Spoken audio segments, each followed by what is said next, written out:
Now this is a flyer that was made up years ago, I would say, in the late 30s or early 40s. It was given to me by Larry Tuthill, and it shows a lot of old pictures. Right now we got an aerial view of the schoolhouse creek here.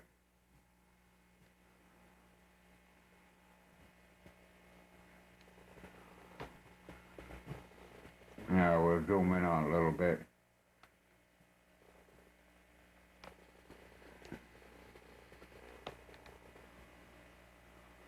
This is up there by the main road, the head of the creek. It's up there where Suffolk boatyard is now. And you can see all these boats within here just for the week fishing. And you look down along the bay here, these are all scallop shops.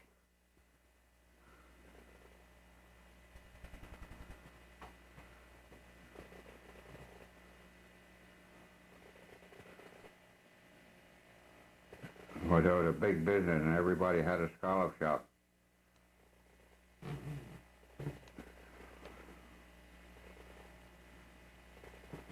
And this is the mouth of the creek right here. Up here where you see that boathouse, that's where I tie my boat up now, right in that area.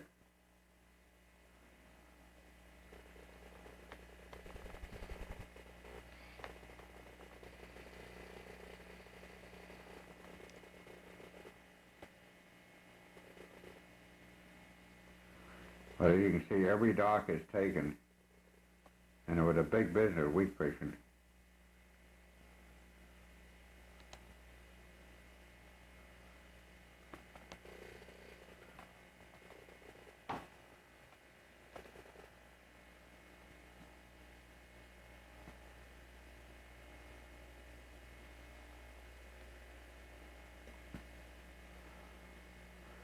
Now, the next picture you will see is a picture of New Suffolk itself.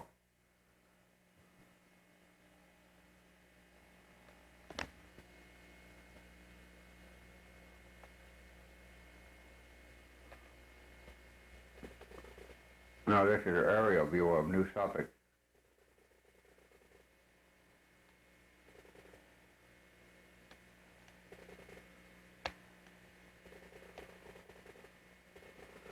Now we'll zoom in on and get a little closer look at it.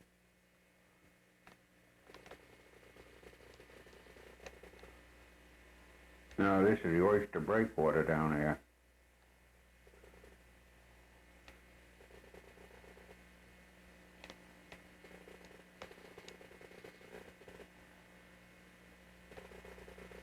As you can see, they had water right to the rocks, the oyster breakwater, and now it's half filled in with sand where the county pumped all that sand in. And these are the old buildings. That's all gone now. It used to be storage sheds for the boats. Now you're looking down in the neighborhood of where the post office is.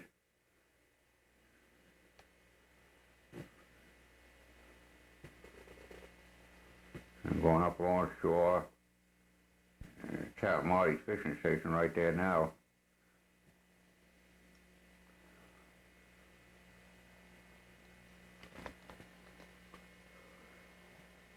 Now with the oyster ground and view there, the oyster shop and view there, we're going to go and show you some of the boats that used to sail fishing parties and advertised in this paper. Thanks to Larry Tuthill, he gave us this paper, and it brings back a lot of memories there.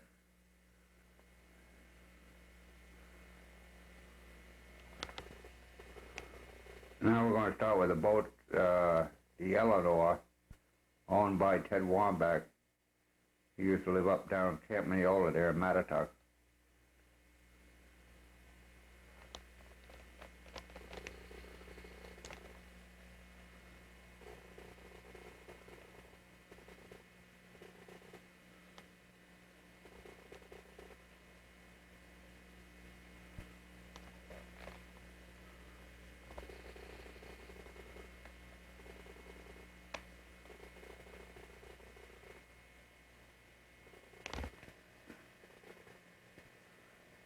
Now we got a picture of the Maine Maid. The boat was Maine and made in Maine and owned by Audie Lankenau.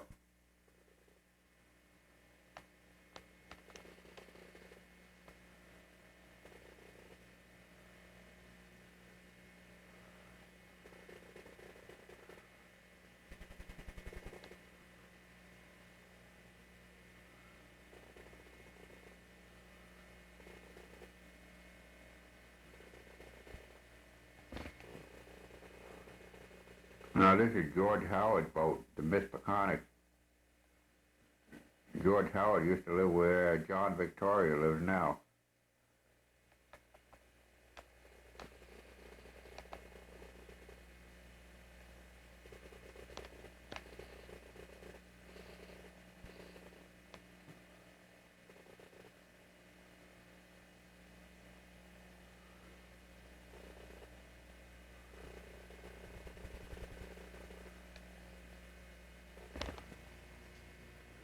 Now this is a picture of the boat, the Ruth. It was owned by John McMahon. And we always used to call him Jockey McMahon because he would come at a pretty good clip and throw in reverse and turn up the water. So we, as kids, we always knew him as Jockey.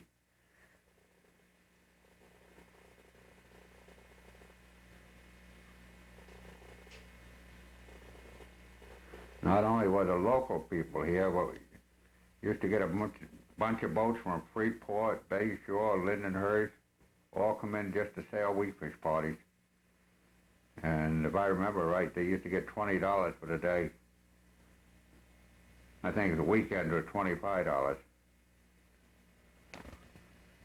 Now this is a Capaz that belonged to Howard Parker. He was a real good friend of my father's. And of mine too, I would say, even though I was just a youngster.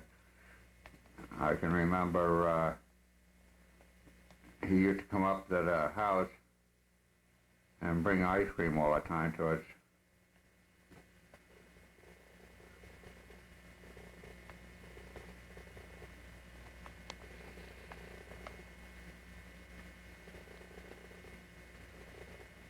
As we look at Howard's boat, weak fishing started the 15th of May. The reason for that, there was weak fish in the bay before that. But everybody used to go top fishing for weak fish with shrimp.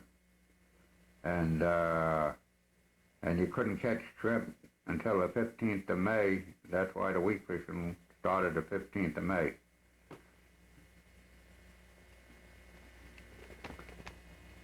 Now this is Bill Gooddale's boat.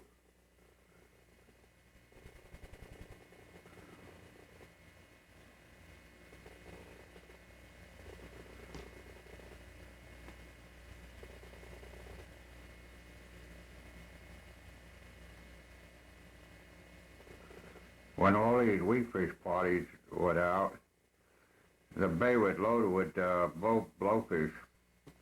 And they would bring them blowfish in. Nobody wanted them. They wasn't no good. Nobody thought they was any good. They throw them overboard, and I can see the creek now. From one side to the other side, the whole top of the water is covered with blowfish. This is Murray Winder's boat. I knew Murray quite well.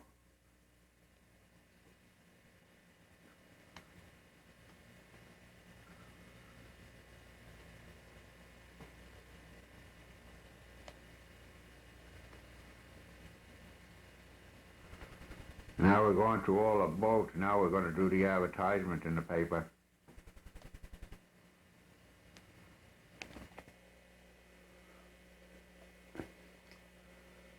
This is a headline on this paper.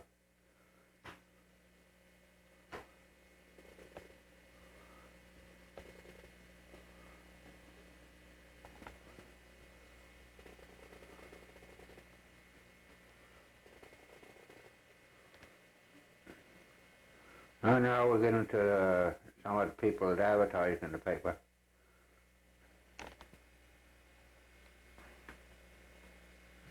This This part of the paper shows the season on a fish.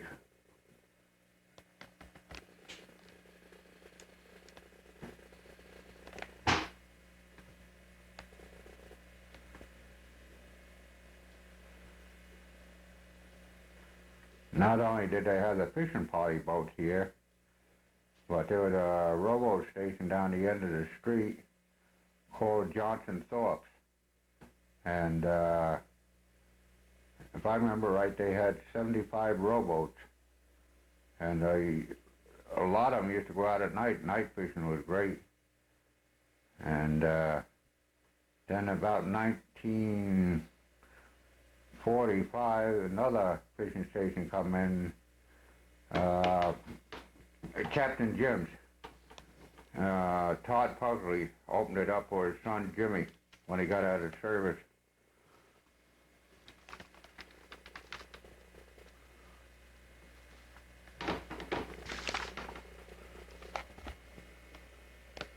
Now this ad was put in by Larry's father, Harry Tuthill.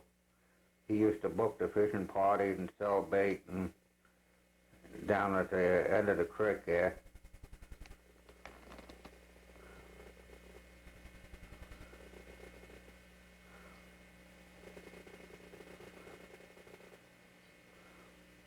Now this is the ad that Harry run into the paper.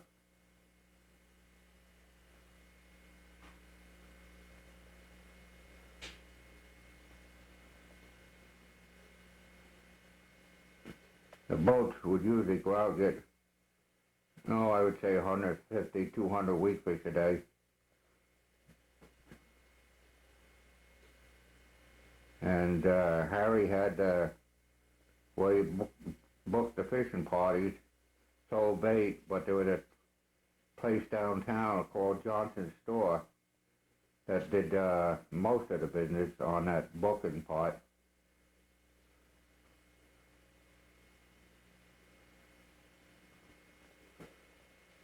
This was a restaurant. It's down where New Suffolk boatyard is now. Formerly belonged to Harry Mason when it first opened. And this place we used to know as Goldie's. But in the ad it says under new management, Catherine Rayner. And as my memory serves me correctly, Catherine was Buster Rayner's wife. And they used to do a real big business down there with all them people come down there and all hours of the night, traffic coming in, people sleeping in cars down the creek waiting to go out in the morning. You'll never see that again, but it used to be a lot of fun.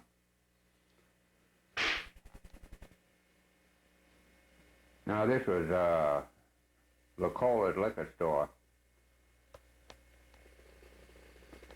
I knew him quite well because I knew his daughter Dolores quite well.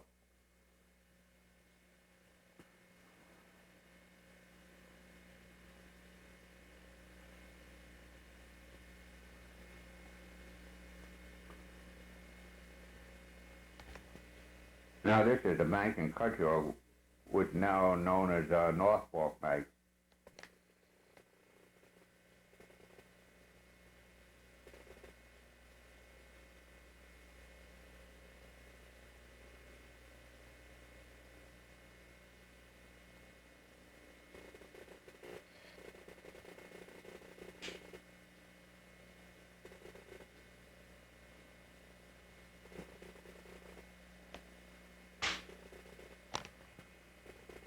Now this was a Gulf Air Station up on the second turn going towards Cutchogue. Belonged to Ralph Case. And Ralph was married to Brownie King's daughter, Marge Case.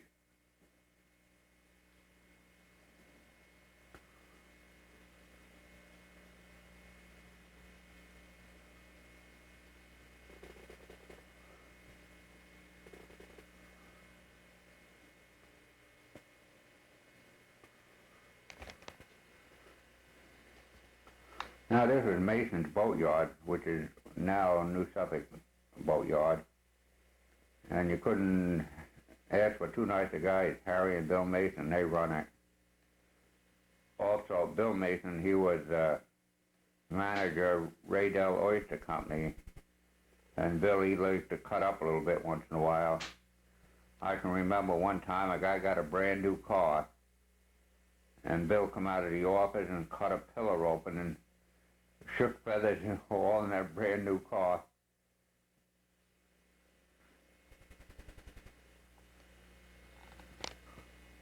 Now this was a drugstore in Cutshaw.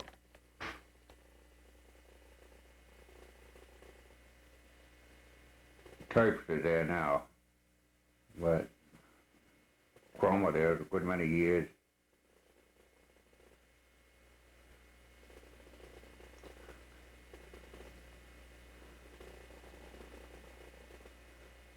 This is the last ad in the paper. I don't really remember this one, unless it was Norman King, but I can't remember him. All I can remember Norman King doing is running the oyster boat down here at the oyster grounds. It reminded me one time I was out duck shooting, and I got caught in the ice out there. I didn't know how I was going to get out. And all of a sudden I look up, here comes Norman King out with the old Laura, the oyster boat, breaking ice, come out and pull me in. I don't know what happened if Norman didn't come out there. Now, we covered about all the paper here, and thanks to Larry Tuthill for the paper, we got all these things to look back on. Thank you, Larry.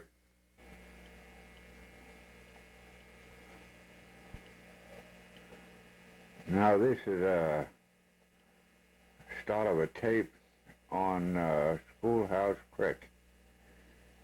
And this is a postcard of 1907, before the creek was dredged out.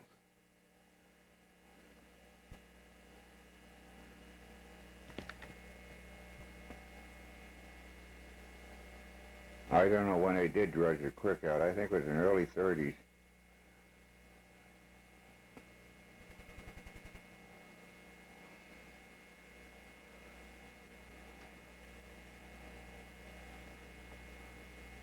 Well, you can see it was just a little canal. You come down Old Harbor Road, my father told me, and you could wade across the creek there and go over on the New Suffolk side.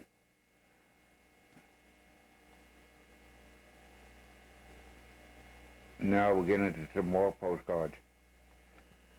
Here's another postcard. As you look over on the far side there, the trees, and the background is who we're doing the film for. That property belongs to Ann Kahn. And I would say this picture was in the late 30s or early 40s.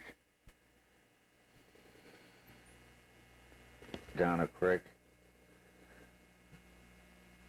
This one has special meaning to me.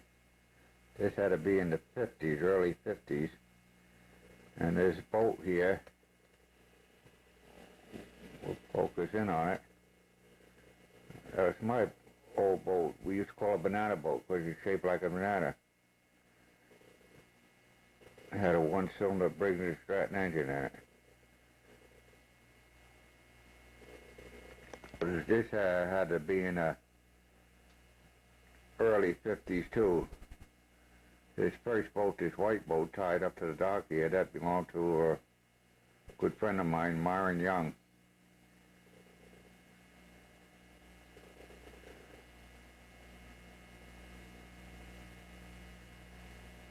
On Schoolhouse Creek. That had been in the late 30s, I would say.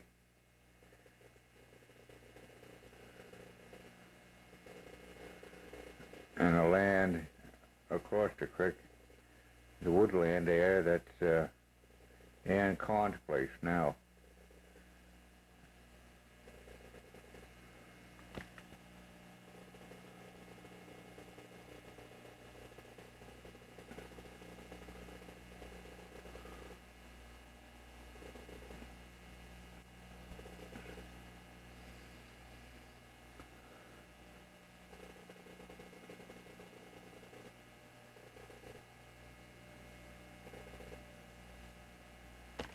This is down in the mouth of the creek.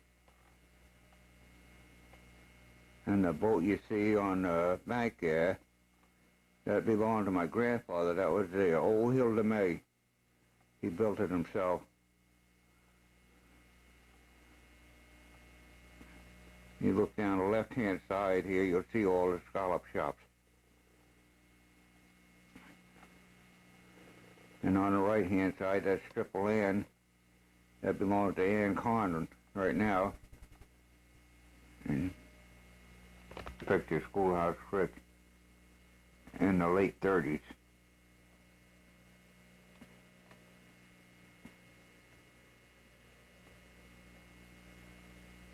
Picture. That's about the same time, late 30s.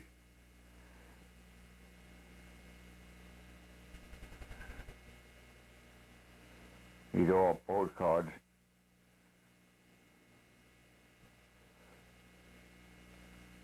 Picture Schoolhouse Creek.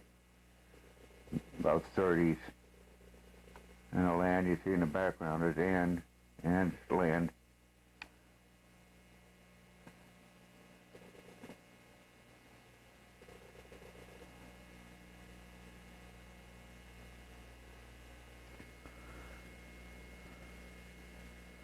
This is a picture of Old Harbor Road in 1913. Now, before the creek was dredged out, you can see the schooners out in front.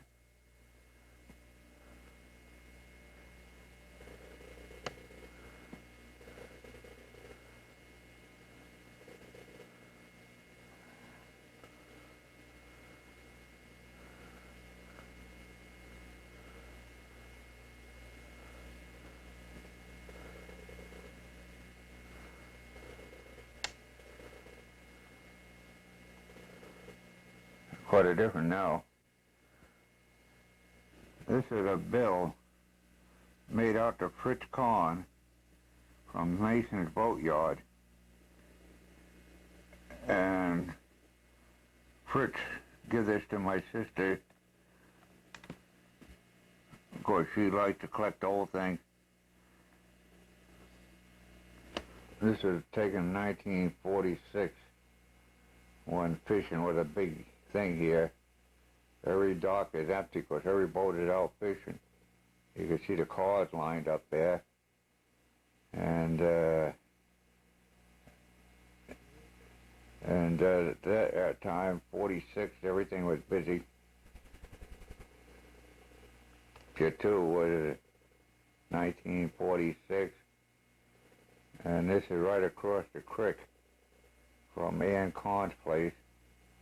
And over here was a restaurant they used to call Goldie's. Did a big business during weekly season.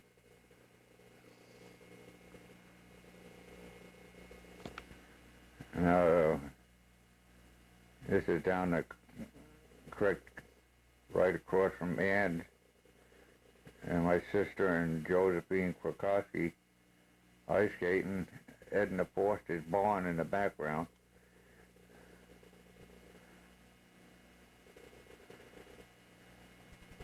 My sister Jean and Betty on the ice skating, and the boathouse you see in the back area used to belong to Harry Mason, which is no longer there. They tore that down.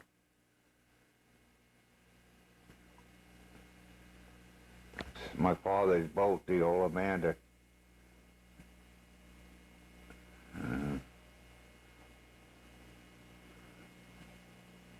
Edna Foster's barn in the background.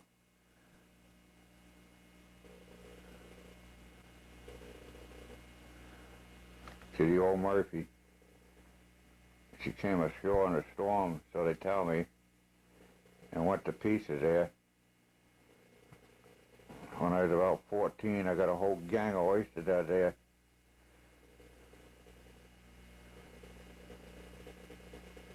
There's a barge. They sunk it there. They used it as a bulkhead to keep the channel from the creek closing. And when they dug the creek out, only 10 years ago, they tore that old barge out of there too.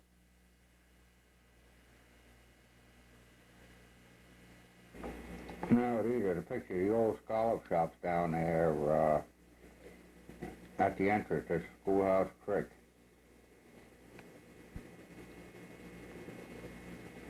I would say they were back in the 30s, early 40s.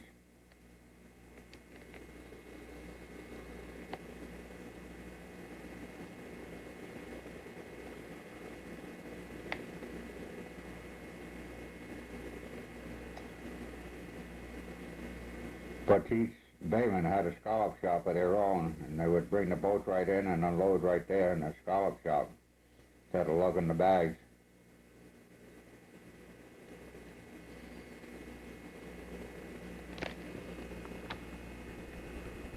Now, here's another picture of the scallop shops.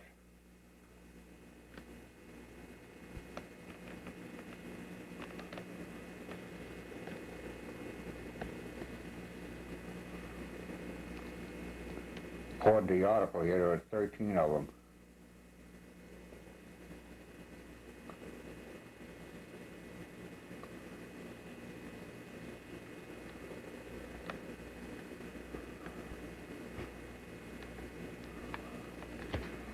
Now, I had a picture of an old postcard down by the scallop shops.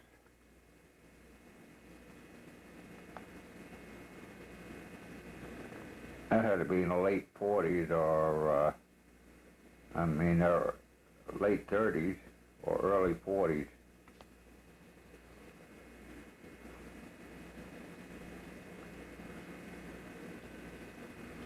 That's where Capt Marty's fishing station is right now.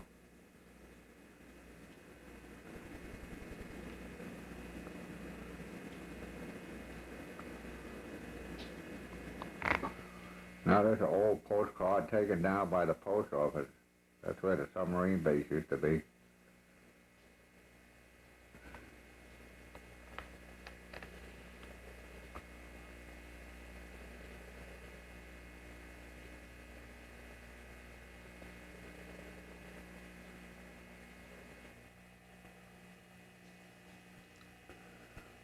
This is a postcard of Camargo Point down here at New Suffolk. It's right down by the first bridge.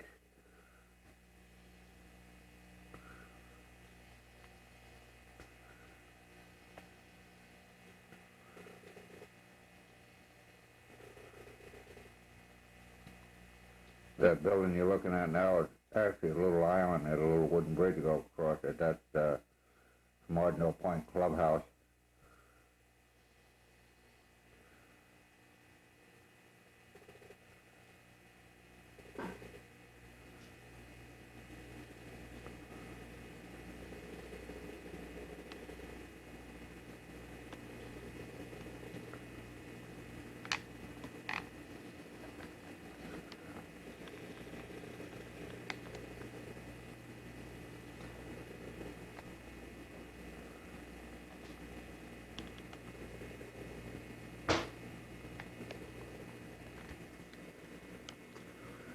There's a picture down the breakaway here in New Suffolk, down by the post office.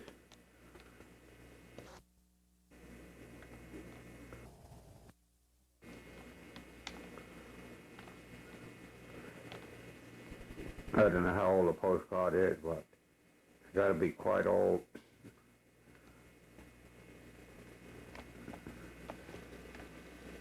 That boat in there, that's no spring chicken.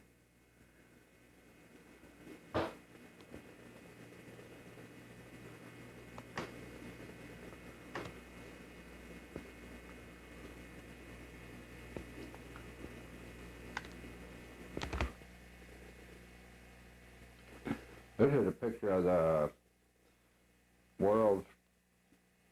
the country's first submarine base. So it was in New Suffolk. And this is the harbor where they was at.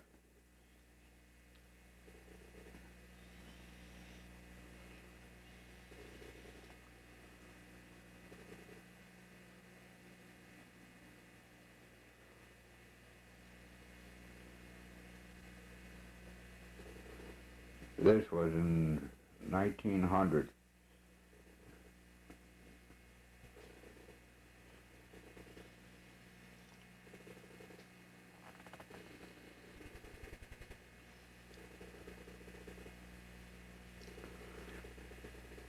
they started the submarine base here, and I was only here for a few years, and they moved to Connecticut, but they didn't have enough water to operate the submarines.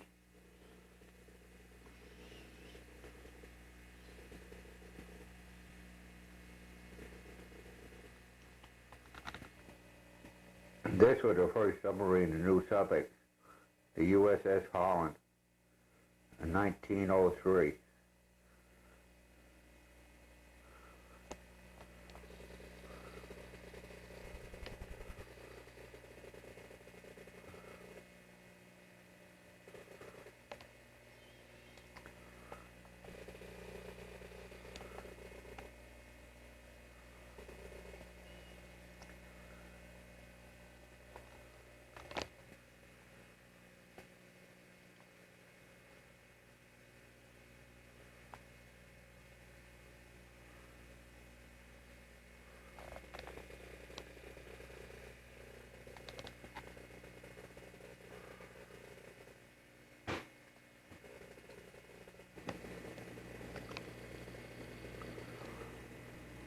This is a picture of the submarine underway out in Peconic Bay. It was taken in 1900, around 1900.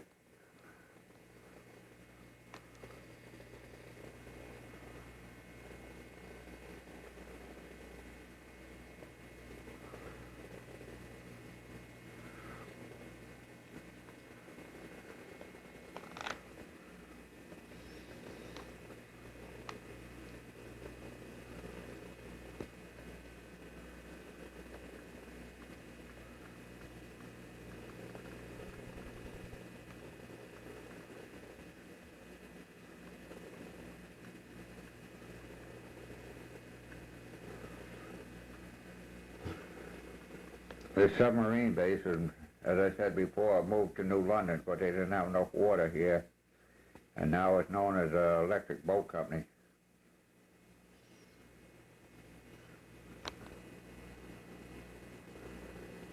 Now this is the original building where the submarines were, I don't know, made or the crew worked on them or something. And the first one was launched May 1881, and the first submarine launched in New Suffolk here.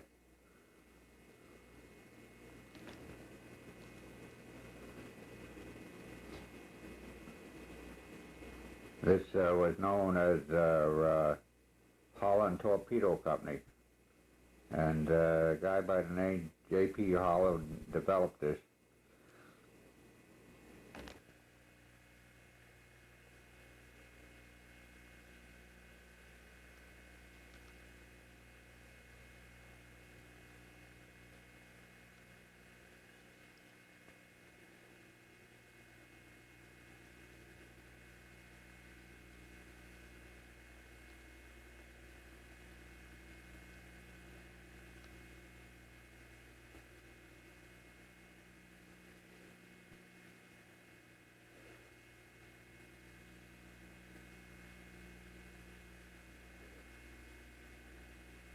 Part of the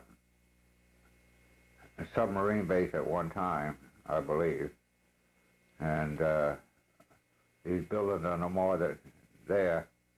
It was torn down by Ray 9.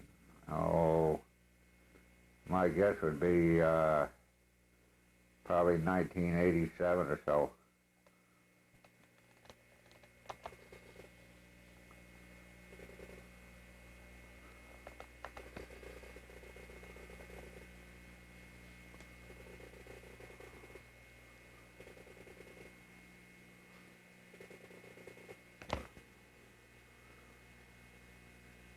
This is the old Main Street in New Suffolk.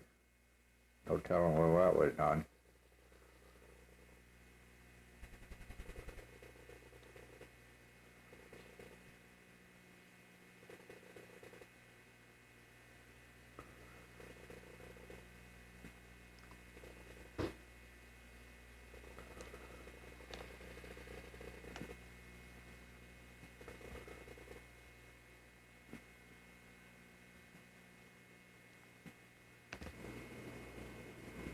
This is one of the old bridges in actually Cutcho goes to New Suffolk. It's over down this creek.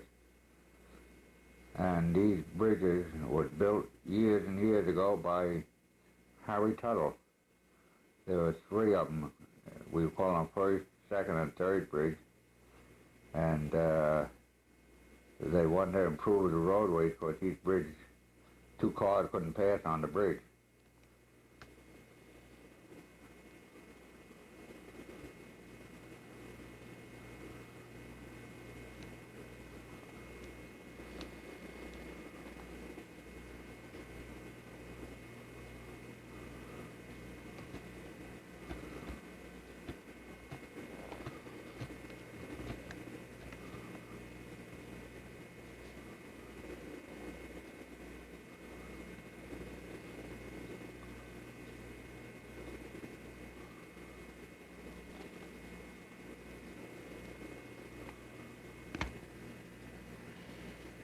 Now this was known as the first bridge. It goes over the West Creek channel here, and it's being torn out.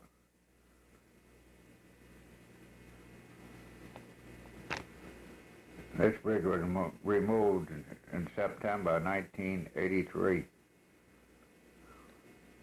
and they replaced them with two-lane bridges. But they stood up all these years, and they would have stood up a lot more because Harry Tuthill put them together with his crew.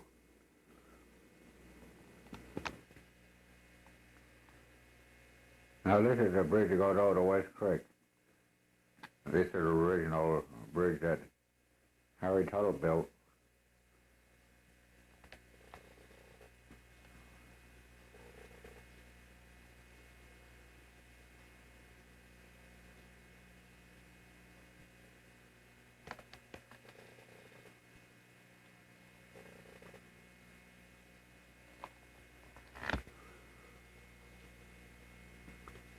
The picture of New Suffolk from the air.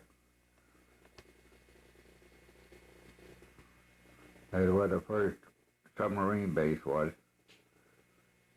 You look up here.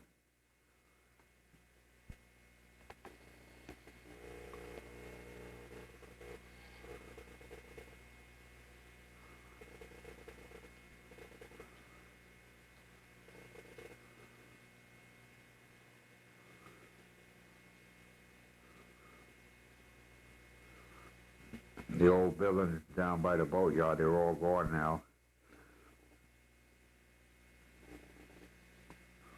The entrance to the oyster breakwater.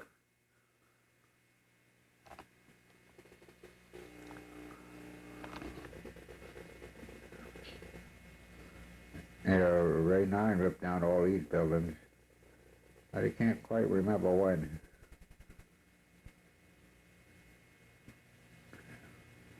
I would say around 87 or so.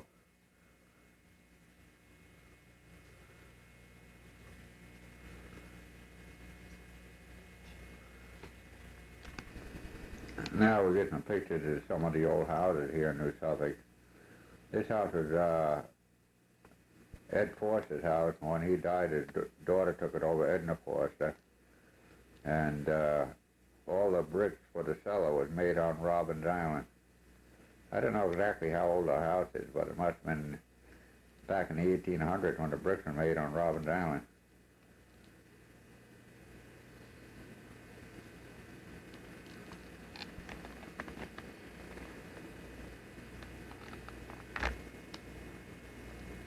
Now this was the old Lowe house. Charlie and Lulu Lowe. Well, the father, I guess Judge Lowe, made it originally. And it was always boarded up like this. You never thought nobody lived there, but Charlie and Lulu lived there. There was a couple of crackpots. They ride their bikes down to the mail. And while they're in the mail, they turn the bike up on the seat and the handlebars so there's no pressure on the tires while they're in to the post office. Yeah, they're kind of strange.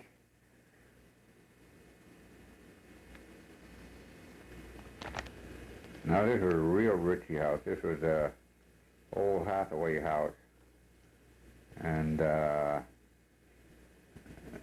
was destroyed by fire And now I guess Baxter's got a house up there now. But it's quite a place. It even had an elevator in it to go to the second floor. Now this is a picture of New Suffolk Post Office. Years ago, that was a highlight of the day. Everybody would go down to the post office and wait for Mary Jacobs to bring the mail down from Cutchogue from the train. And they would start gathering down there around 6:30, and everybody in New Suffolk there would go down and wait for the mail to come in and tell stories and stuff. And that was the highlight of the day. We didn't have no television. I guess it was the early 40s when I started hanging around there, and this guy, Stanley Deseski, he liked to cut up a lot. And so he was going to hang a whistle bomb on Gil Horton's car, who was postmaster at the post office there. So he couldn't see the spark plugs to hang the whistle bomb on. So he went in and says to Gil Horton, he says, "Mr. Horton, can I borrow your flashlight? I lost a quarter on the ground, and I want to see if I can find it." He said, "Yeah, Bub, go ahead, take it." So Muskrat, I went out there, Stanley Deseski, we call him Muskrat. I went out and hung the whistle bomb on Gil's car. So Gil closed up the post office at 8 o'clock, hopped in his car, hit the start and the whistle bomb went off. Gil come running out the car, and I thought he was going to dive in the breakwater. But we didn't have television them days, and that was the highlight of the day.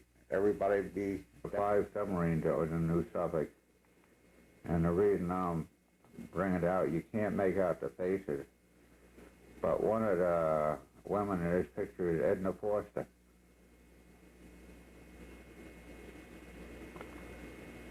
The picture of this post office, an old picture. I'd have to go back in the early 40s. That little building you see there, that shed, they kept shovels and stuff in there, and a lower shed with a coal bin.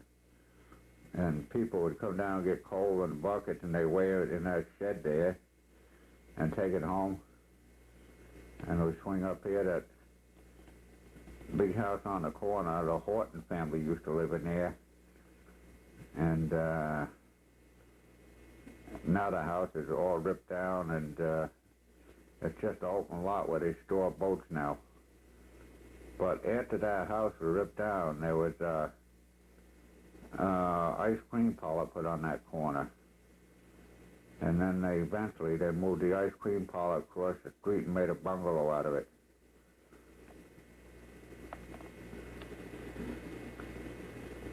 It goes back quite a few years now. As I say, it had to be in the early 40s when this picture was taken. Now this is a submarine that Holland had in here, and it started here 1897 and went to 1905, and they had a three-mile course around the bay here. As I said earlier in the film, that they moved the submarine base to New London, Connecticut, and because there wasn't enough water to operate it here.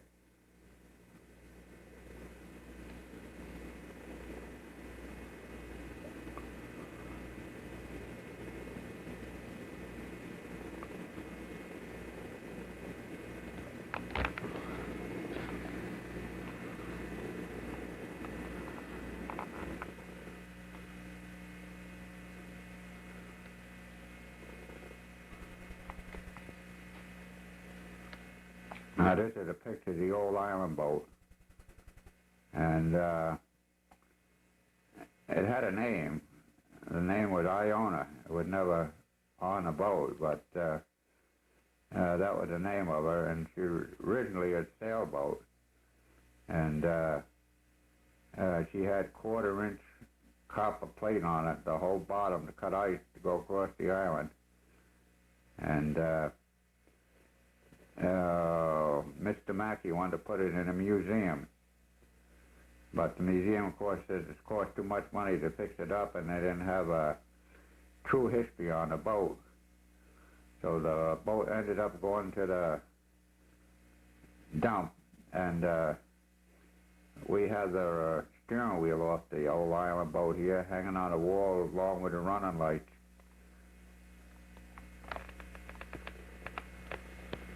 And that's Bob Tuthill back on the stern of it.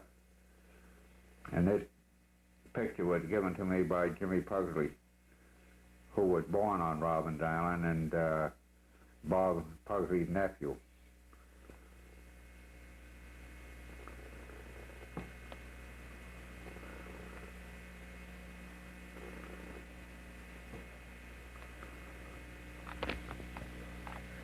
Now this is the old steering wheel off the old island boat, which I just spoke of on film. And these are the running lights. One on that side.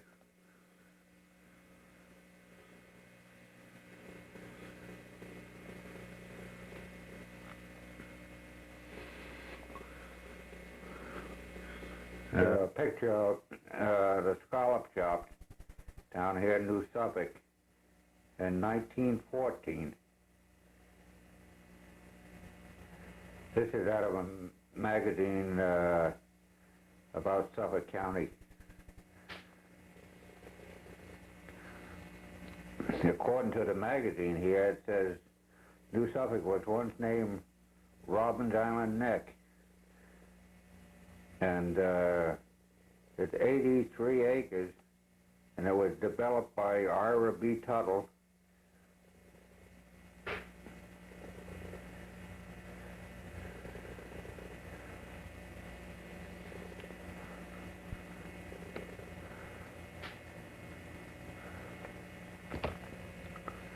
According to the article in this magazine, New Suffolk was advertised as a summer resort in New York papers in 1840, and people used to take steamships to Port Jefferson, and they'd take a stage to Riverhead, then from Riverhead out to New Suffolk on a stage. It took them all day long to get out here.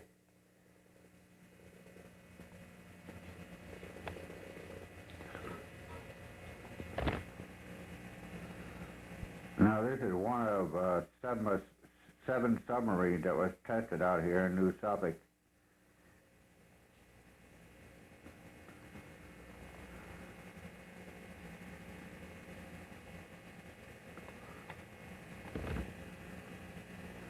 The submarine base was here in New Suffolk from 1899 to 1905.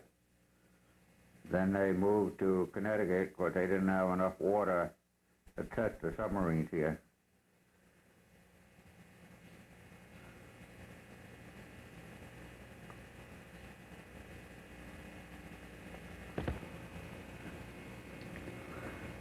Now here's a picture of another one of the 7 submarines that was here in New Suffolk. This was 1900.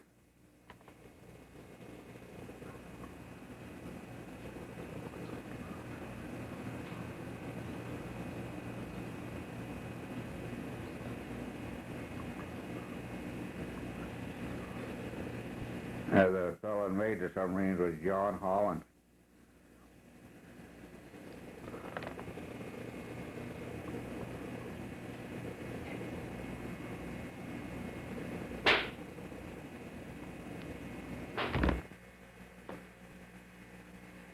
Now this is a picture of the same submarine we saw before, and it's out of a different magazine,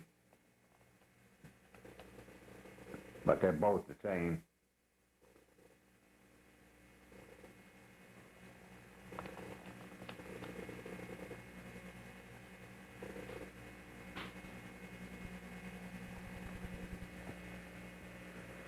Now, this is a stage in 1905 that used to run from New Suffolk to Cutchogue to the train station, bringing passengers down.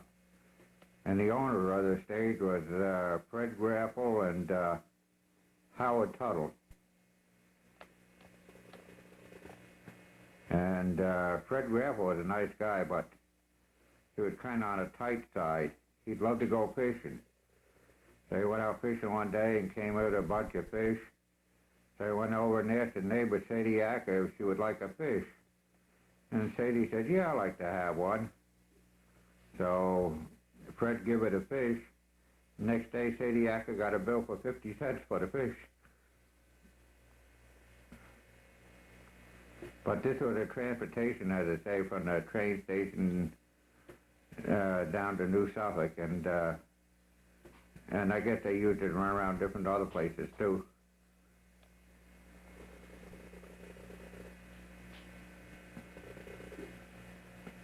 And that's back in 1905.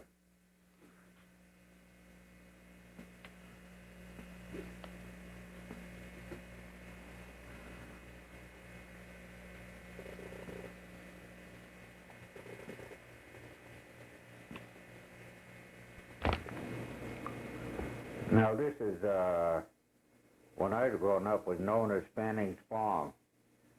This picture was taken in 1890, and it's on the corner of New Suffolk Avenue and Fish Street here in New Suffolk. And it belonged to Russ Fanning. And that always reminded me of a story. Russ Fanning was very good friend with the postmaster of New Suffolk. He had Gil Horton. And they used to play a lot of cards together. So one night, Russ Fanning was over to Gil's, and I hear this noise up on the roof, and Gil said, well, it's that raccoon again. And I want to get him, so, and Gil says to Russ, you hold a flashlight on him and I'll shoot him. So they went outside, and Russ shined a flashlight and saw the eyes of the coon, which they thought it was a coon, and Gil shot. And the animal come rolling down on the ground, and much to their surprise, it was Russ Fanning's cat they shot. Now this is a picture of the New Suffolk School. It was built in 1907. And this is where you go to school. They went to the 8th grade. I don't think they go to the 8th grade anymore.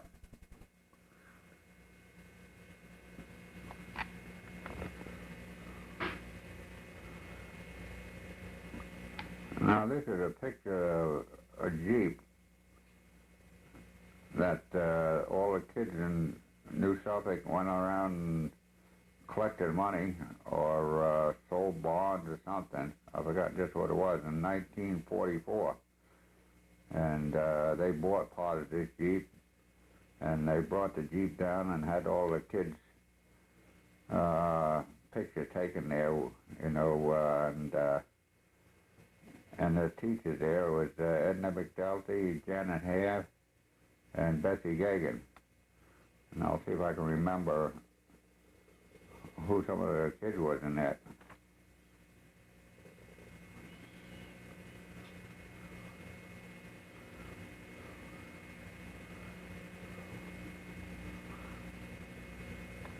There's 3 teachers there.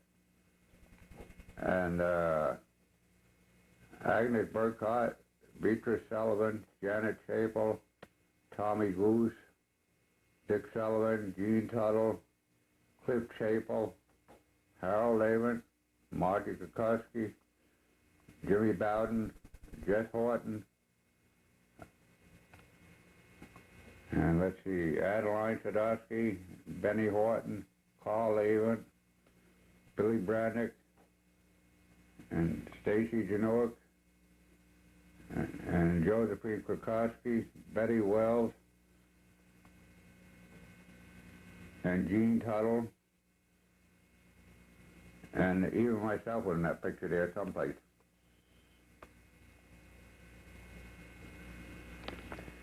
Now here's an older picture of New Suffolk School. This picture was 1910.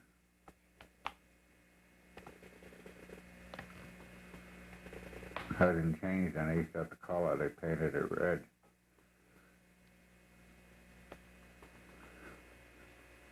There used to be another school before this one, or down the road a ways. That'd be with the house of John Harton. Now here we are doing a continuation of some of the old things in New Suffolk. Now this building we're looking at was the original school in New Suffolk until 1906, I believe, when the new school was built. And for many years, after the school, the Hartong family bought this and made a house out of it.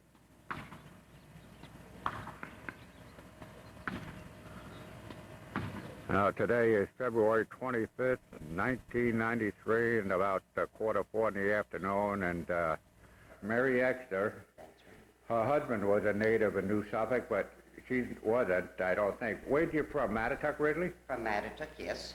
Yeah, and how long you lived in New Suffolk, Mary? Oh, Lordy, yeah, it must be going on 44 years. 30 years. 44.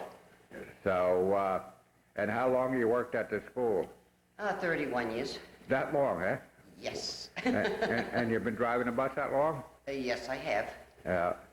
I don't know whether you know this, Mary, but when I graduated from here, I guess got to be 40-some years ago, your brother-in-law was in my class, Joey. Oh, Joey was? Yeah, and there was Francis Bennick and Frank Teseski, 4 of us. Oh, really? Yeah. And that was all that was in the class? Pardon there? Was that the only 4 in one class? Yeah. Really? Yeah. So, anyway, we're in this room, and originally when I was here in school, this was 1st, 2nd, and 3rd grade.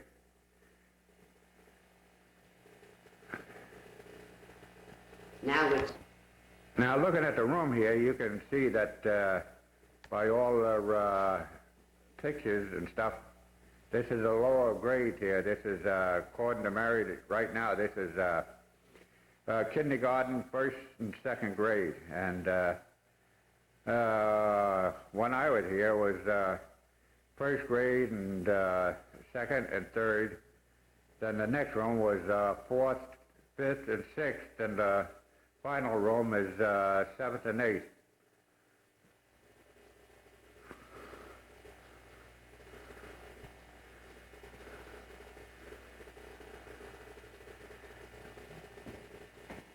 Now here we are over in the 2nd room of the school. Mary, what class are in here now? This is the art class, and then they have their lunch here, but there's no classes here. Well, I think that piano is the same one that was here when I was here. You know, Bob, I'm not sure. It seems to me as if the other one broke, and someone donated this one, but it seems like they brought this one in a few years back, quite a few years back. Well, but doesn't it look like the original? Yeah, it does when I was here. Yeah. And speaking of that, when I was here, there was 3 teachers. Janet Half, she had 1st, 2nd, and 3rd grade, and Edna McNulty had this room. It was 4th, 5th, and 6th grade. Oh. Then the other room was Bessie Gager was 7th and 8th grade.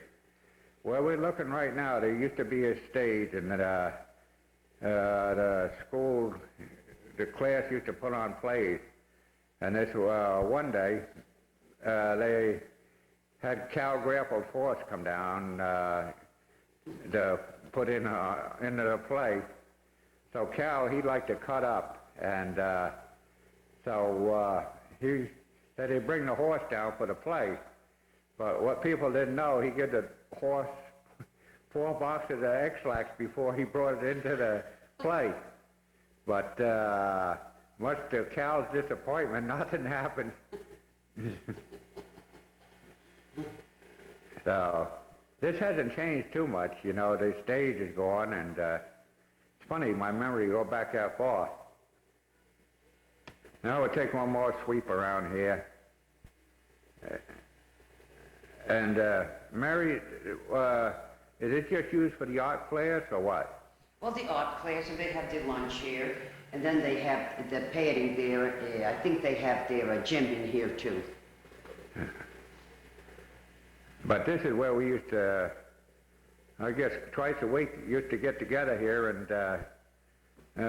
Janet Half would play the piano, and we have what they call assembly and sing all these old songs. And Mary Ekster, I can remember this, Mary Ekster's brother-in-law, Joey, he always used to like the Battle Hymn of the Republic. He always had to play that. Oh, very patriotic. How you like that for a memory there, Mary? I'll tell you. Now, here we are where I went to 7th and 8th grade here. And we're going to swing over here and get a picture of Ruth Nelson. She is a teacher here now. And what do you teach here, Ruth? 3rd, 4th, 5th, and 6th grade. Yeah, and you only go to 6th grade now? Yes. And how many pupils do you have here? We have a total of 21. Yeah, and you have another teacher? Yes, Mrs. Alves teaches the kindergarten, 1st and 2nd grade. Yeah, and how long have you been teaching here? This is my 7th year. 7th year? Yes. And you like it? I love it. And It's a wonderful job. and how long have you been teaching altogether? 21 years. And where are you from, Ruth? I am originally from West Virginia. Oh, yeah. And what brought you up here? I moved out here from northern Westchester when for a job change. Yeah. So anyway, when we get done here, your students will see you sitting at the desk. Very good. They would love to see this. Yeah. Okay. Thank you there, Rose. You're very welcome. Yeah. Now this room, this used to be the 7th and 8th grade when I was here. And Bessie Gagan was a teacher. And no, that's gone back 40-some years ago. And but I don't like to brag, but when I graduated from this 8th grade here, I got a medal for the highest average. And now I'm going to tell the story about it. There was 4 of us who graduated, and the high average that I had was 76. So I don't want to make it sound like I did anything great.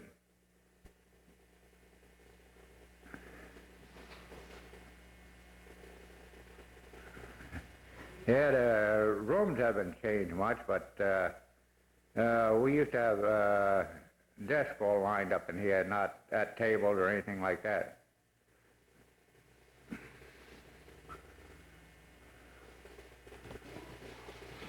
Well, you may not believe this, but this fountain, when I was here 40-some years ago, was the same fountain that was here then. It's almost been around since God was 2. And thanks to Mary Ekster, we were able to get these pictures in school here. She's my neighbor, been there for a long time, and she said I could come down and get the pictures, and it makes it pretty good. Oh, here we are outside New Suffolk School. This school was built in 1909. I thought it was 1906, but according to Mary, it's 1909. And it hasn't changed much. It used to be gray when I went here, but they spruced it up. Now we're going to swing up here. This is where the school bell is, up in that tower. And there's a story about that school bell. There used to be a character here in New Suffolk by the name of Judge Lowe. And he was a little different than other people. And so the kids went around collecting money for the school bell, according to my father. And they went to Judge Lowe just for a joke. And they told him they'd collecting money for the school bell. And Judge Lowe said, when you get half of it, he says, I'll give you the other half. And the joke was on the kids, but that's what he did. Now we're looking at that ball on top of the school there. I don't know if you can make it out, but it's full of holes. It was put in there by 22s. I'm not going to say who done it, but that was done maybe, say 40 years ago. Or more, I guess.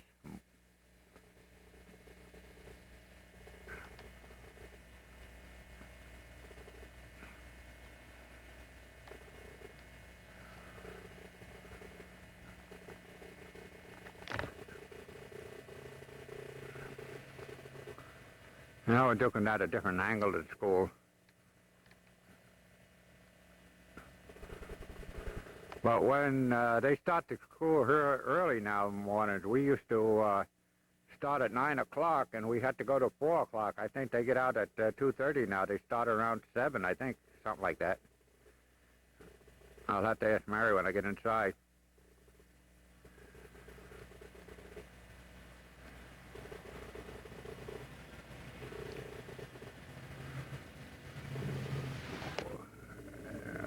Mary Ekster drives to Soho High School.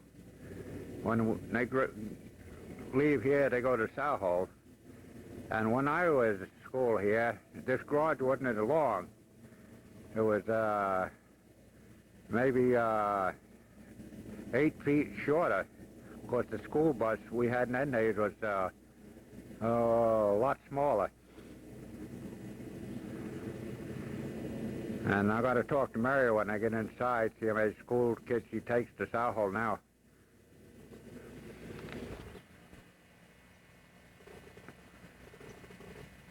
Now here we are on the outside of the school.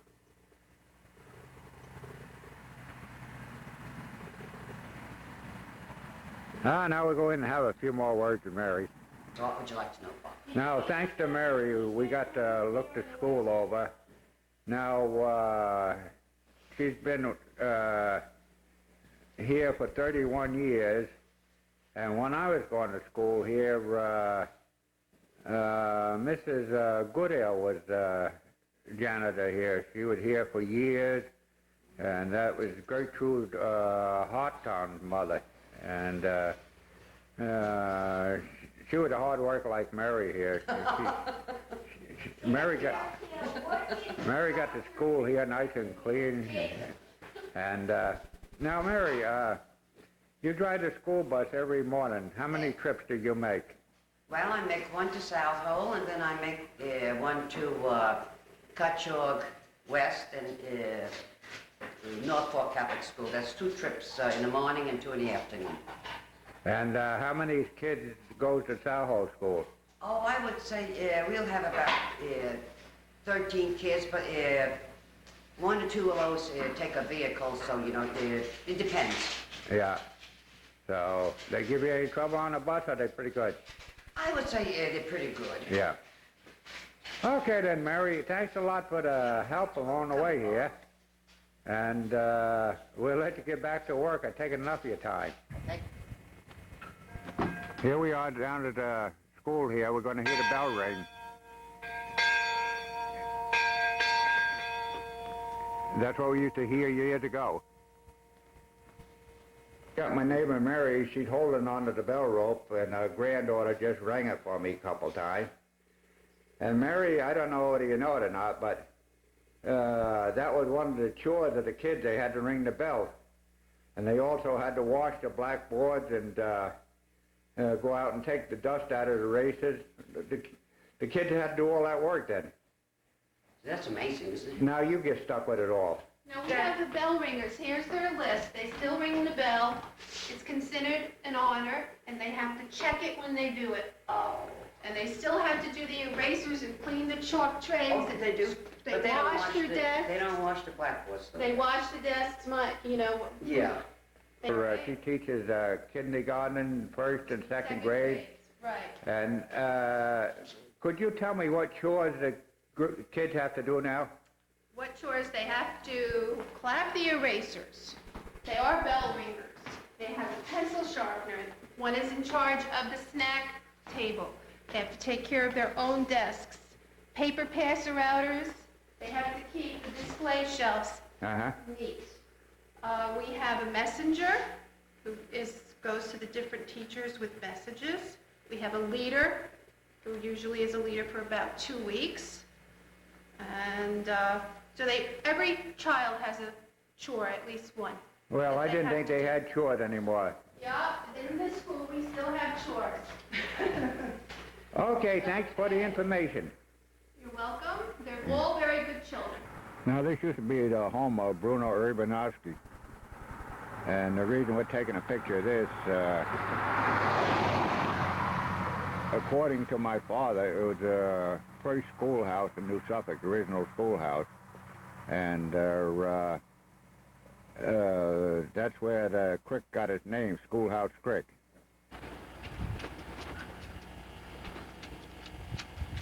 Today, March 1st, 1993.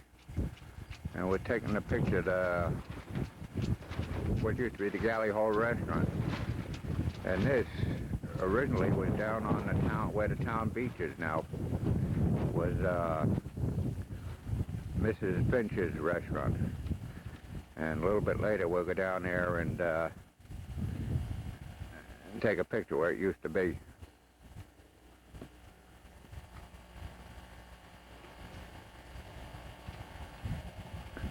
And this restaurant used to be right down on where the town beach is. And we swing over here, look at this open lot. And right on this open lot, there used to be another restaurant here. It was called Frank Fryer's Restaurant. Back in the late 30s and early 40s, when all fishing parties used to be here. It used to be a big business.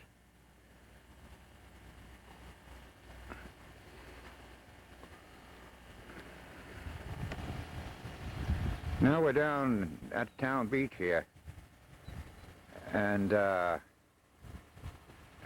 we just took a picture of the Galley Hole.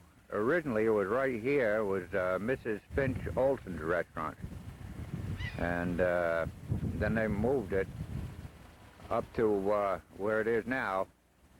And there was a house where Mrs. Finch lived in. They moved up on by West Creek, and we will get a picture of that later. And there used to be, 3 or 4 bungalows in here that Mrs. Finch used to rent out for the summer.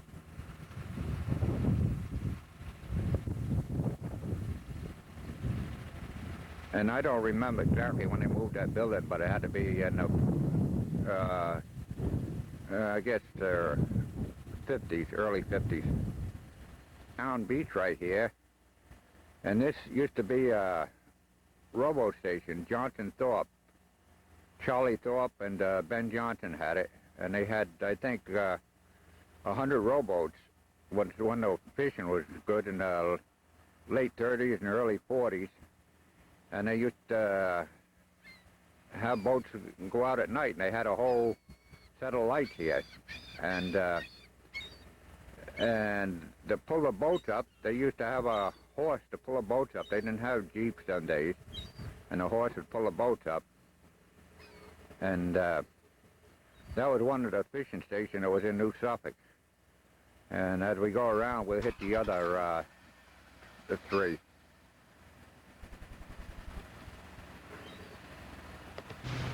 Now, this used to be Captain Jim's fishing station. Belonged to Jimmy Pugsley. His father, Todd Pugsley, established it for Jimmy when Jimmy got out of the service in the 40s. And they used to be open all night. And they used to get, on some of the rowboats to go out there, $1 a night.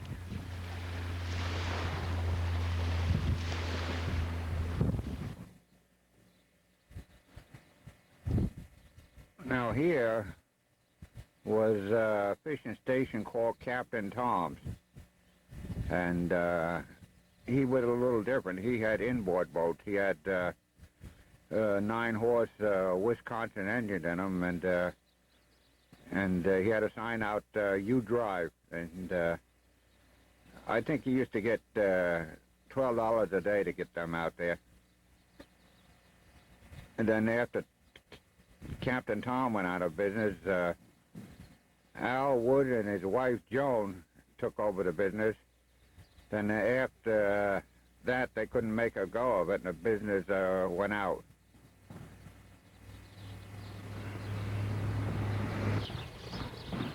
Now this is Captain Marty's fishing station, and it was started by a fellow by the name of Marty Wursler, and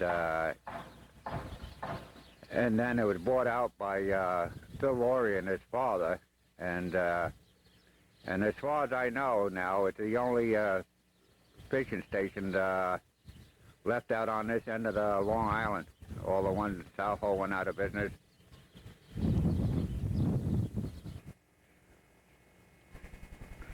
Now this bungalow here was originally Harry Tuttle's fishing station. He didn't have rowboats. He used to book fishing parties for all the big boats in the creek. And he sold bait and tackle here, and that was in our mid-30s and through the 40s when the weak fishing was big in here. You couldn't get into the creek here. Every dock was taken, tied up side by side, and it was world famous for the weak fish.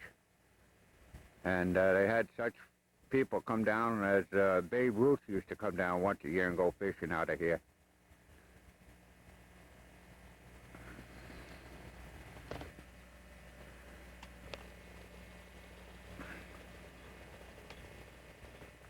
Now this was the famous Johnson store that was known all over, where most of the fishing parties was booked, and Ben Johnson had it. I think it was Ben, and then Bill Genoa took over. But this was back in the 30s and right up to the late 40s, I guess. And that was a Johnson store. And then they put a restaurant on over here. Ralph Walty made a restaurant here, which is now Bonnie's by the Bay.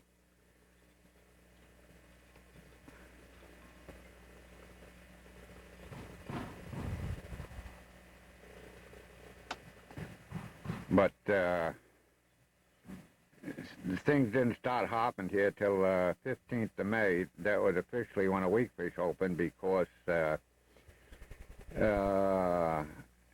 used to go top fishing with shrimp, and there was a law you couldn't catch shrimp until 15th of May, and that's why weak fish didn't open till the 15th of May. And the boats used to go out and get 200 or 300 weak fish each boat every day, 150, 200. And when you rode up New Suffolk Lane to cut jog, you couldn't walk through there because it smelled so bad. The people didn't want to fish then, and they just throw alongside the road there and they rotted.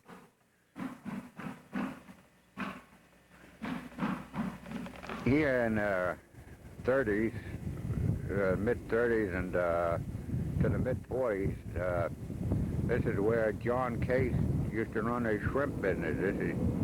He used to sell shrimp out of here. He was a big shrimp dealer here in New Suffolk. And most boats took 10 quarts of shrimp. And he used to get, I think, 50 cents a quart them days for it. And I think worms was, then, I think there was 40 cents a dozen, and squid was 20 cents a pound, if I remember right. But he had a lot of shrimp here. The only problem, they catch the shrimp the day before, and if you got a thunderstorm then, that night, the fresh water would kill all the shrimp, so the boats would be out of business. In the mid-30s to 1941, this used to be a restaurant here. It used to be Ekster's restaurant. It was run by Frank Ekster, and in 1941, Frank went into the service, and his sisters couldn't handle the restaurant because they sold a lot of beer there, and people got pretty rowdy, and so they closed it up. This is on the corner of 3rd Street here, down here in New Suffolk. Now this building is down on the corner of Jackson Street and 3rd, and that used to be a restaurant. Leah Ketchum used to call it tea room. I guess he served tea, and I believe that was in the late 40s or mid-40s, and I don't think it lasted but a couple of years, then they made it into a bungalow.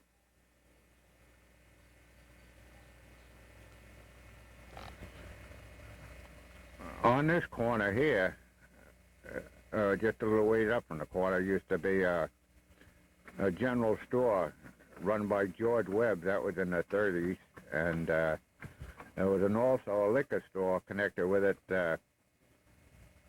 run by Tom Flory.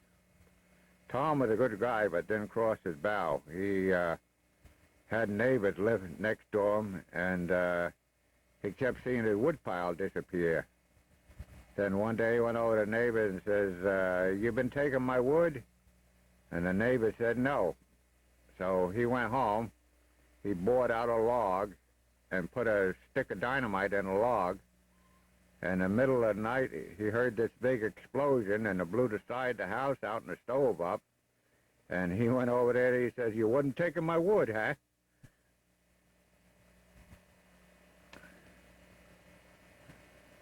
But I guess this store... Now this building used to be a luncheonette and ice cream parlor. It belonged to Bill Newark. They made it into a bungalow now.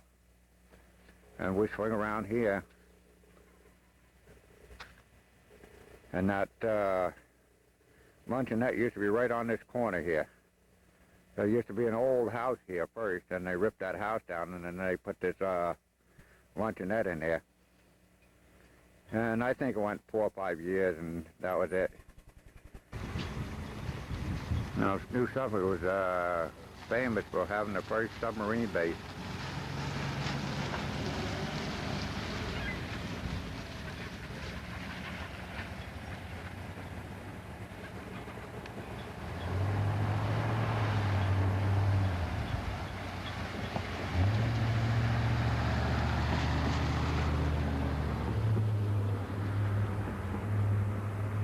And on part of this film, you've seen some of the submarines that was here.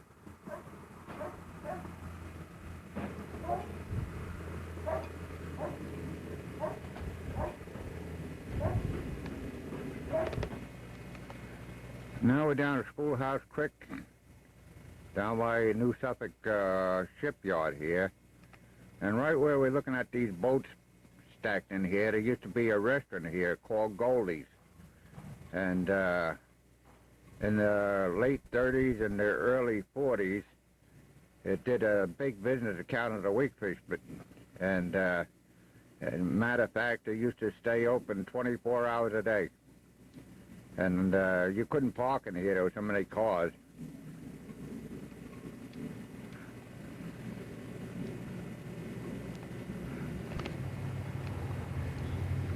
Now this place here was Todd Pugsley Clam Company, and he used to buy polluted clams and plant them out front down here, and then purify them and sell them. I think this had to go back in the early 40s when he did this. I think after Jimmy Pusley got out of the service, they had this clam business, and Jimmy had the robo station down here at Captain Jim's.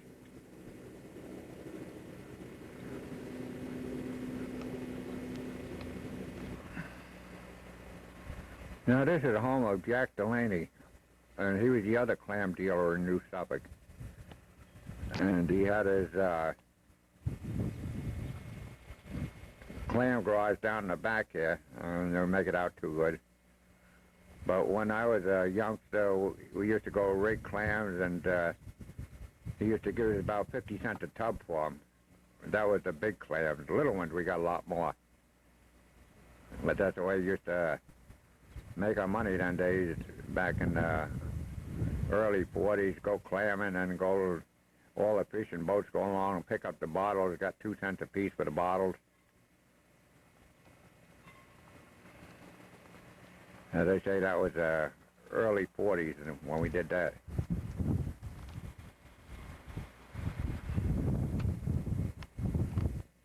This is the home of Stanley Victoria right now, but years ago, it used to be a meat market where John Malinowski, when he moved to New Suffolk, had his first store. And it seems to me part of this store was a shoemaker shop. A guy by the name of Leonard run it. Then after John moved his store, which you'll get a picture of later, Steve Majewski opened a pool hall here.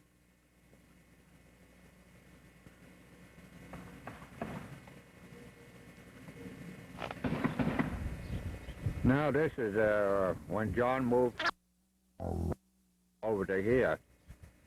This is not the original store. The original store burnt down, and I think in the 50s. And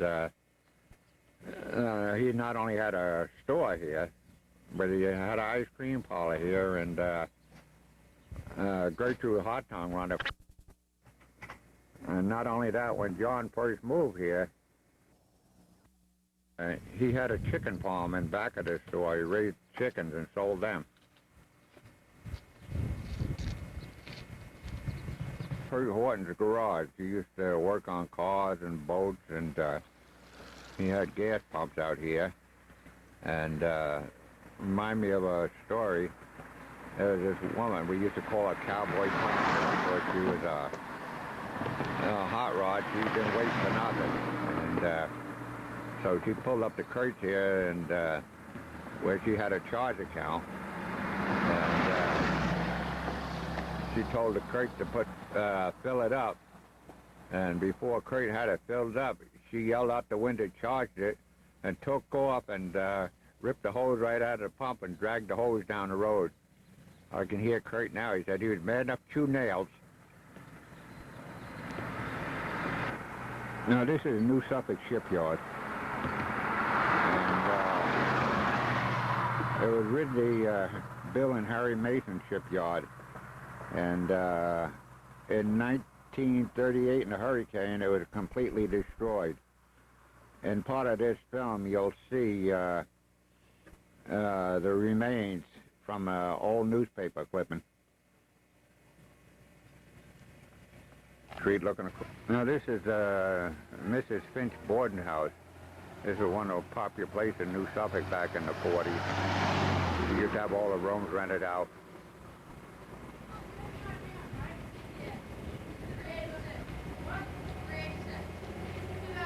I always remember this place because Mrs. Finch used to have a party for all the school kids when school was over. And she had ice cream and soda and everything, and every year she had done that for years. I can hear her now. What are you? Now this used to be the other famous boarding house here in New Suffolk, called Fanning's Farm. And in the summertime, all the rooms was filled up here.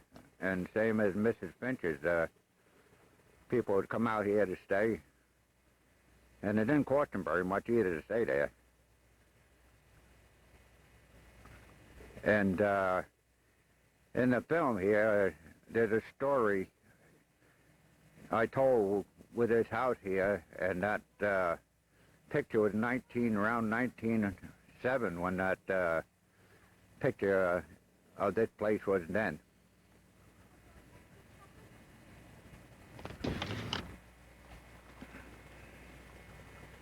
Now this is another boarding house. It was Pugsley's, and they was booked up solid too. All this goes back in the early 40s and stuff like that there, and all these boarding houses are filled up, and plus that Pugsley had a lot of little bungalows here too that they used to rent.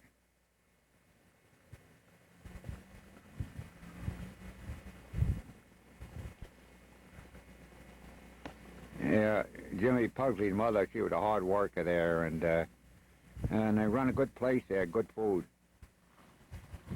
So they were the three big boarding houses here in New Suffolk, Fanning's Farm and Mrs. Finch and Pugsley's here. They had a lot of little places. They rented rooms, a lot of houses, but no big places like these. Now we're down just off 3rd Street, and this building here is replaced. There used to be a little old building back there. A guy by the name of Bill Cook had it, and he used to deal in junk. And when we were kids, we used to pick up all aluminum and copper and brass and bring it down here, and then he'd give it a few cents for it, but a few cents was quite a bit them days. This is in the 40s when we did this. Early 40s. Apple's old homestead, and originally he was a farmer, but primarily he was a dairy farmer. He had a bunch of cows, and he used to bottle the milk here, and people used to come and pick up the milk, and I think he got 15 cents a quart for it them days. And that goes back in the early 40s. As a matter of fact, this is where I learned to drive the tractor on his farm here. Used to pick potatoes for him, 3 cents a bushel.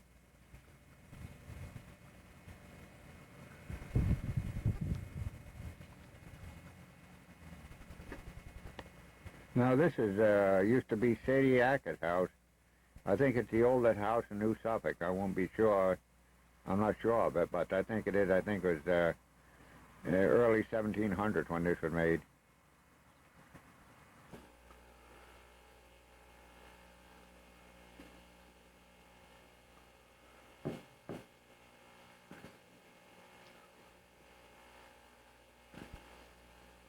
This is September 1938 hurricane, and this is what's left of Mason's boatyard.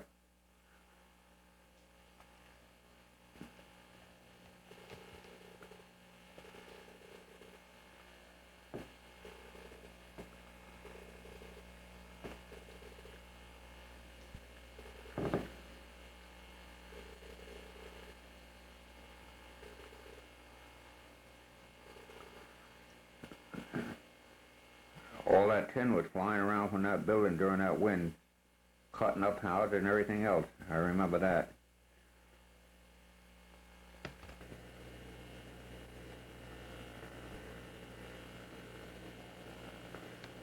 Now this is a picture of Judge Glow's old house, and Charlie and Lulo used to live there, used to ride their bikes around, and they had a car, but the only time they used the car was to go to church.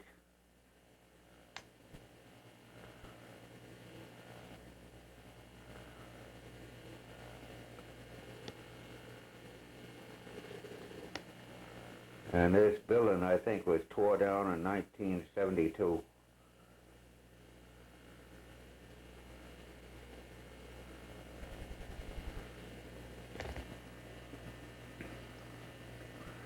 Now this used to be the old Hathaway house, one of the richest houses in New Suffolk. And they even had an elevator in there.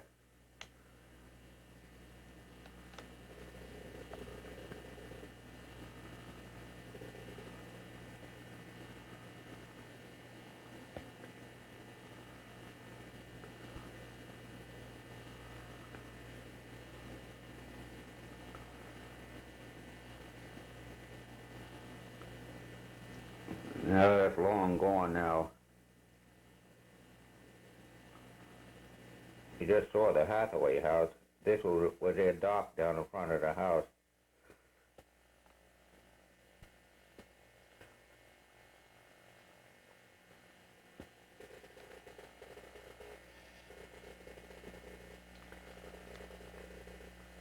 The dock is still there, but it's not as long. How you tell? Now this picture, the reason we're taking it, this used to be where the Hathaway building used to be. This first dock is not Hathaway's dock.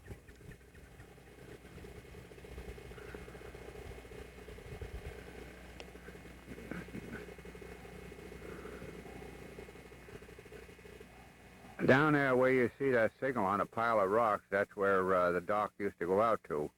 And they had a deep hole dug inside the rocks there with a float with a diving board on. And if you look at the second dock, that's part of the old Hathaway dock. And that brown building there, there's a gully that goes down to the beach.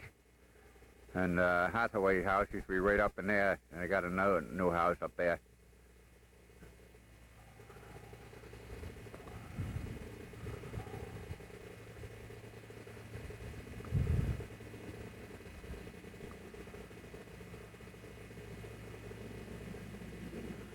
Years ago, you get a northwest wind and all the water would blow out of here, and you could come down and dig a half a bushel of little neck clams, what we call dry digging, with no problem. But now they pumped all this sand out, and there's got to be at least 2 foot of sand over all that natural bed they used to have here, all stoned and stuff. So you won't find a clam here now.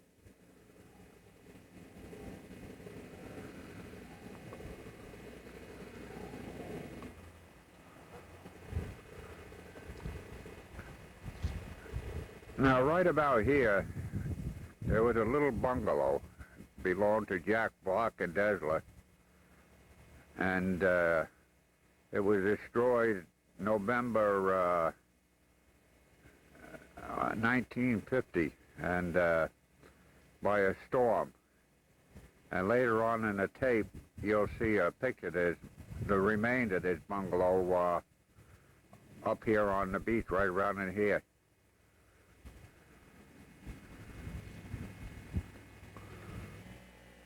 Now this is the remains of a bungalow that was right at the end of Old Harbor Road. And a couple guys lived there, Jack Block and Desler. And nice guys. You sit down there on the steps and talk to them all the time. And this building was destroyed in 1950 in the storm. To be exact, it was November 1950.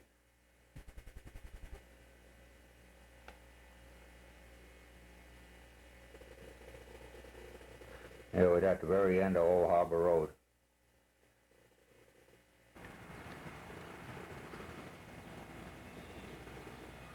Well, today is March 2nd, 1993, and we're down here at the ball lot down here in New Suffolk.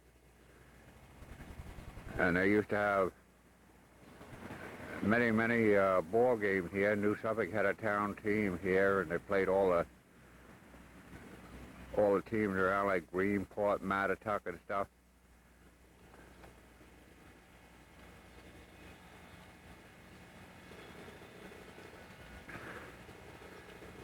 But as you look over this ball lot here, it wasn't always empty like this. They had a place they called the Grant Hotel, and they took and had a building, they cut it in two, and they moved it down a road a block, which we'll get a picture of one of the buildings. And a guy by the name of Jim Quayle moved it down there with graphite skids and horses, and got the buildings down below there. And as I say, we'll leave here, go down and get a picture of one of the buildings that's still existing down there.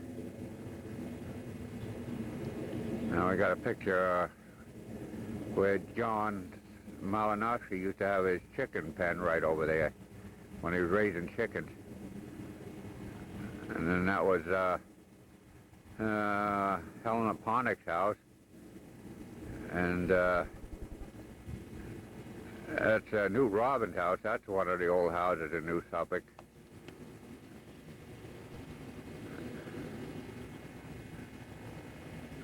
I think it used to be a storage place for Goldsmith and Tuthill at one time, somebody told me.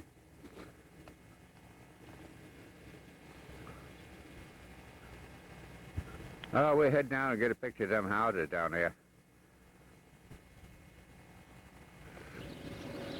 No, this is one of the part of the old Grand Hotel that used to be over there in the ball lot. And it was moved down here by Jim Quayle on them graphite skids with horses, as I said before. And that was about half of the house. And Annie Rogers lived there for years. And over here, the other half used to be over in here, but they ripped it down. It used to be another part of the hotel here.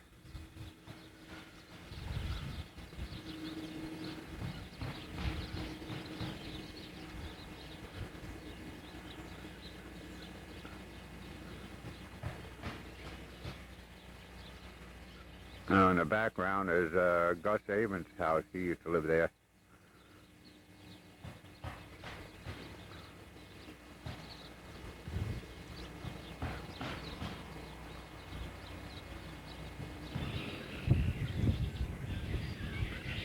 This is the house that was down on the beach there,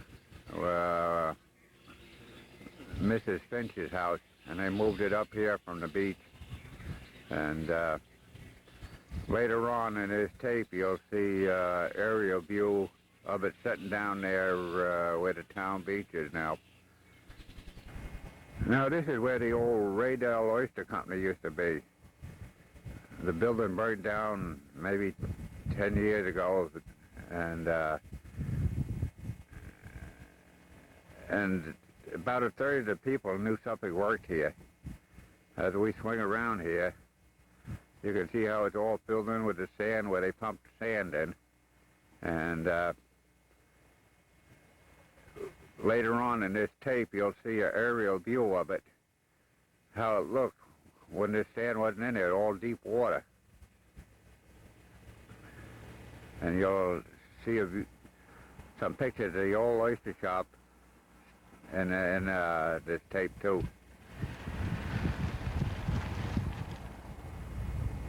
Now we're looking down towards the boatyard here, and in that old aerial view you will see all the big buildings that used to be in here.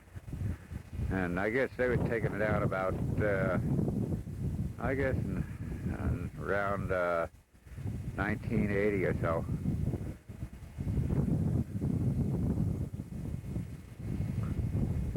And what too many people don't know is New Suffolk was laid out that... Now this is the old oyster shop with the old island boat, the Iona tied up there.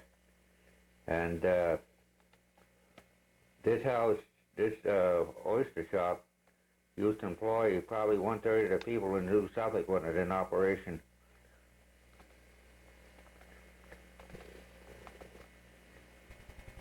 They used to have 2 island boats. They had the Laura R and the Sarah B. All kinds of weatherby out there dredging oysters. But they had some kind of disease that killed the oysters, and that was the end of the oysters. Now here's an aerial view of the pictures I took before to show you where the Johnson's Thorpe rowboat station is. As you can see, the rowboat's down on the beach here. And that building in there, that's the galley hole. That used to be Mrs. Finch's. Now,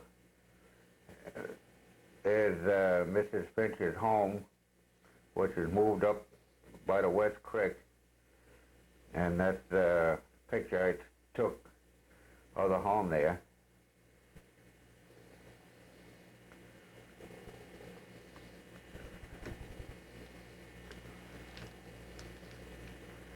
And now you can see the little bungalows down there that Mrs. Finch had.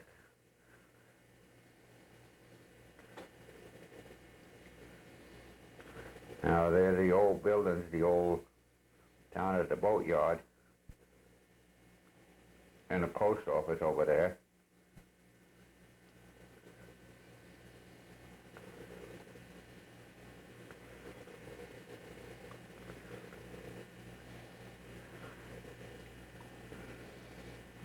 Now here's a picture of the oyster shop. And as you can see, the old oyster boat tied up in there. As you notice, the oyster shop, they had plenty of water in the breakwater there then, but now they pumped all that sand in there, there's no water.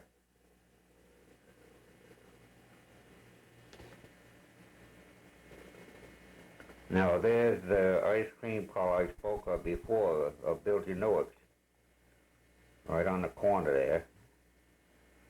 And swing back here to the post office and the old buildings down there.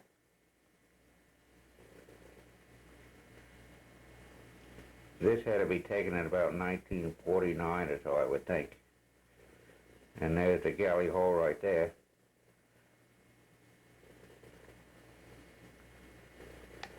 And there's Mrs. Finch's house again, the one I took a picture of on that road there.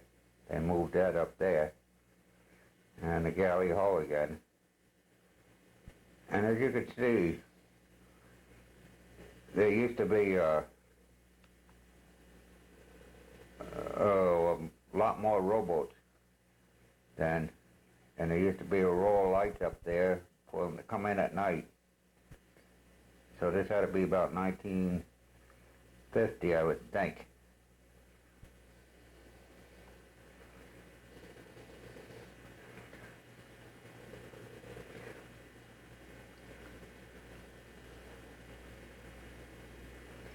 In the old oyster shop.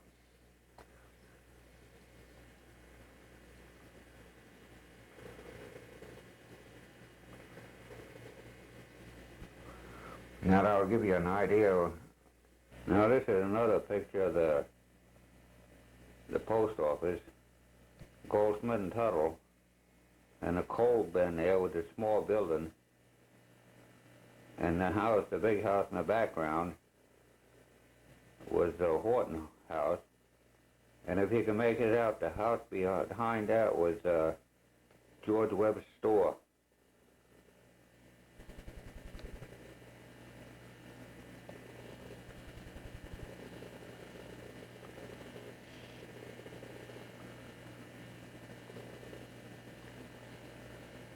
And it goes back many years ago. Right here, and there used to be an old schooner that sunk here. They used to call it the Old Murphy. And in the first part of the tape, you would have seen a picture of the land there. And then they had the barge right there. They used it for a bulkhead to keep the creek from filling in. And they dredged the creek out. They took that barge out a good many years ago. But in part of this tape, you'll see that old barge there from the old photographs.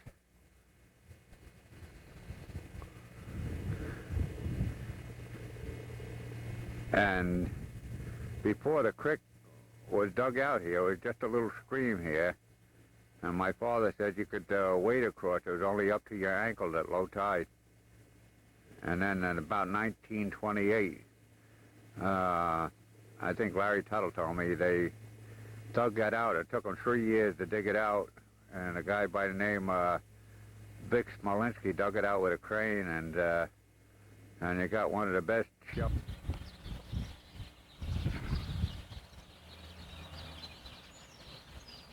Well, here today is March 7th, 1993. And we're taking a picture of the bell from the old Sarah B off the oyster boat down here in New Suffolk.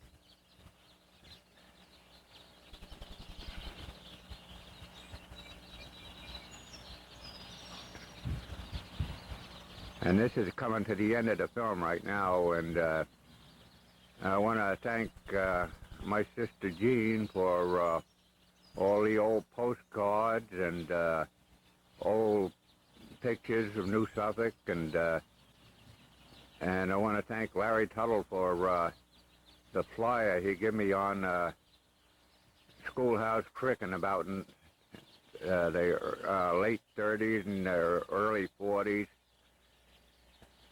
And I want to thank Mary Ekster for letting me into school. That's the first time in all the years I went to school I wanted to go inside.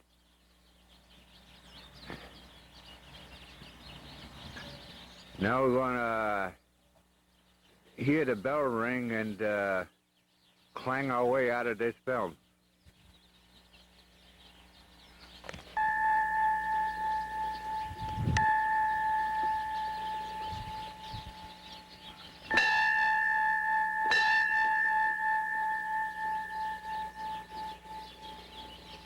And that will wind up the film of Old Things in New Suffolk.